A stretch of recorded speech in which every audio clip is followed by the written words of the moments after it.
Hii matukio nadhani ni tukio la kwanza ndani ya kitongoji changu, lakini kwa watu waliotangulia katika uongozi.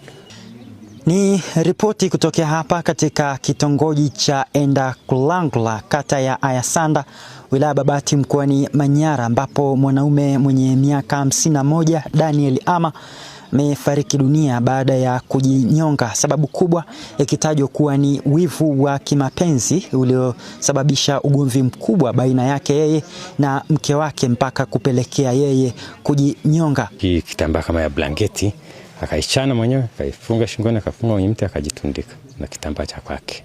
Mwanaume huyu inadaiwa kwamba alipotea kwa takriban siku moja kabla mwili wake kupatikana tarehe 15 mwezi wa 3 ya mwaka 2026 katika msitu wa Bereko.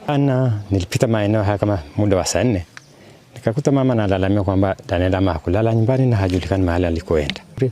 Hiyo ipigwe, hiyo kapigwa, tukaenda kusaka, tukamkuta mtu akajitundika. Moja kwa moja nimefika hapa katika kitongoji hichi kufahamu hasa ni nini kimemsibu mwanaume huyu mpaka kupelekea kujinyonga kwake. Mimi naitwa Hosea kutoka hapa katika kitongoji cha Endakulangula, kata ya Ayasanda, wilaya Babati.